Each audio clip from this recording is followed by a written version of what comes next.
حضرت عمر نے کس جنگ میں کے موقع پر یا ساریہ الجبل کا جملہ بولا تھا؟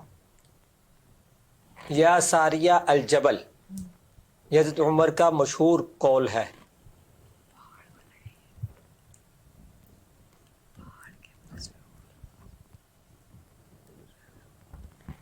غزوہ احد میں. جی غزوہ احد میں. آپ کا جواب درست نہیں ہے، جنگ فارس. جنگ فارس. یہ حضرت عمر فاروق رضی اللہ تعالیٰ عنہ کی کرامت تھی. میں مختصر سا سناتا ہوں آپ کو کہ مسلمانوں کا لشکر فارس میں جنگ لڑ رہا تھا، یعنی بہت دور دراز کے علاقے میں. حضرت عمر فاروق مدینہ منورہ میں مسجد میں خطبہ دے رہے تھے. اچانک خطبہ کے دوران انہوں نے ایک طرف منہ کیا اور کہا کہ یا ساریہ الجبل.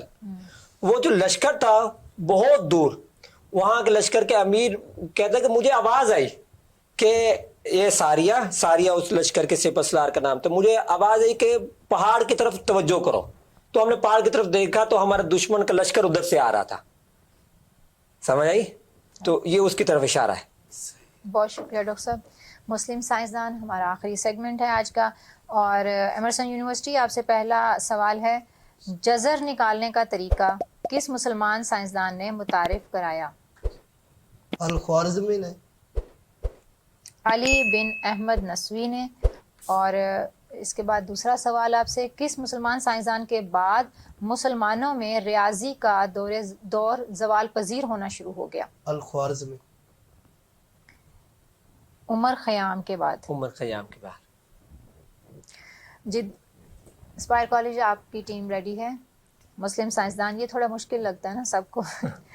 عرق کشید کرنے کا آلہ، عرق کشید کرنے کا آلہ قرۂ انبیق کس نے ایجاد کیا تھا؟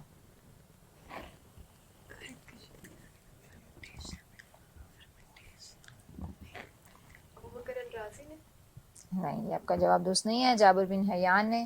دوسرا سوال آپ سے، کون مسلمان سائنسدان اپنے تجربات کو 3 بار کیا کرتے تھے؟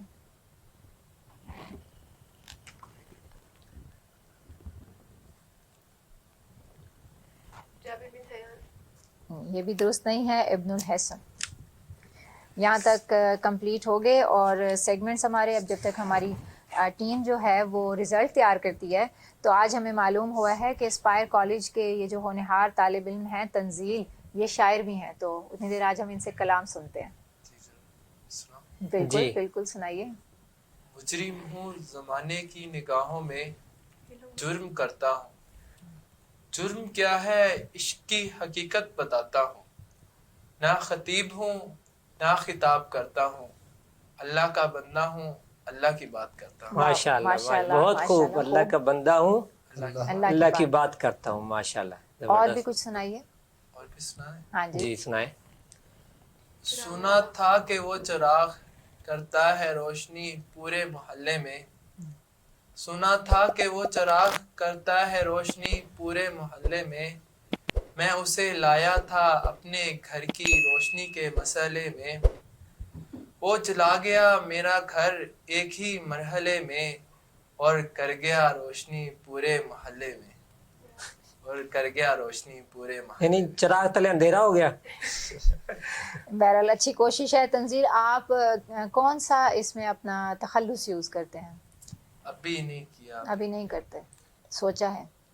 سوچا ہے آپ تنزیل ہی کروں گا انشاءاللہ. تنزیل یہ کریں گے، اور تنزیل موضوع بھی ہے اس کے لیے، مطلب مناسبت بھی بنتی ہے کہ تنزیل کا معنی ہے کہ نازل ہوا، یعنی اوپر سے نازل ہوا، عطا ہوئی.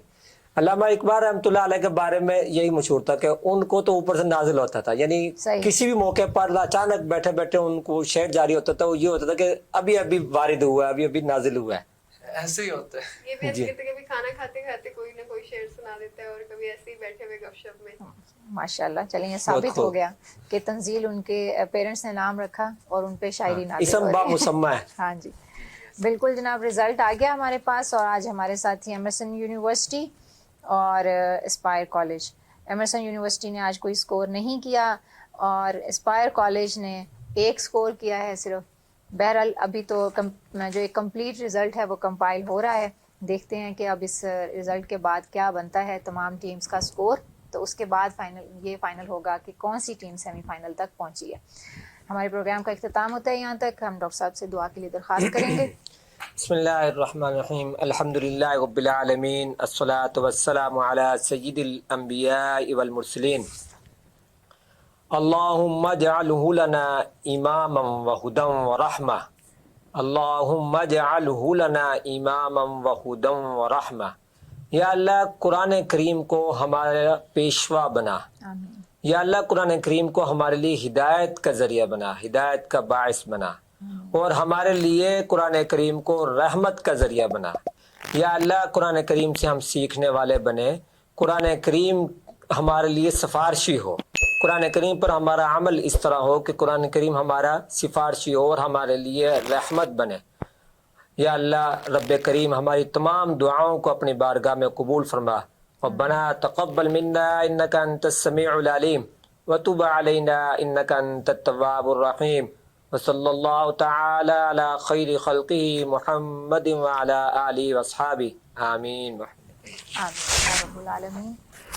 حضرت علی رضی اللہ تعالی عنہ کو ایک بار نبی کریم صلی اللہ علیہ وآلہ وسلم دلاسا دینے لگے، اور کس طرح کہ جب ان کو ایک غزوہ کے موقع پر حضرت علی رضی اللہ تعالی عنہ کو مدینہ منورہ میں کسی خاص مقصد کے تحت چھوڑ کر جانا پڑا، تو وہ تھوڑا سا اس بات پر انہیں افسوس ہوا کہ میں اس غزوہ میں شامل نہیں ہو سکا. لیکن ان کو دلاسا دینے کے لیے نبی کریم صلی اللہ علیہ وآلہ وسلم نے فرمایا تم میرے لیے ایسے ہو جیسے موسیٰ علیہ السلام کے لیے ہارون علیہ السلام تھے، مگر بلا شبہ میرے بعد کوئی نبی نہیں ہے.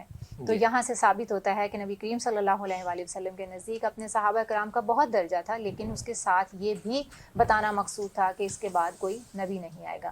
اللہ تعالیٰ ہمیں ختم نبوت کے اس عقیدہ کے ساتھ ہی اس دنیا سے لے کر جائے اور ہمارے علم، عمل اور ایمان میں کے نور میں اضافہ فرمائے. آپ سب اپنا بہت زیادہ خیال رکھیے گا، ہم سب کو اپنی دعاؤں میں یاد رکھیے گا. اس مقدس مہینے میں اپنے جو ہمارا جو خاتمہ ہے اس دنیا سے جانا ہے، اس میں ایمان کی پختگی کے لیے ضرور دعا کرتے رہیں، ہمیں بھی دعاؤں میں یاد رکھیں.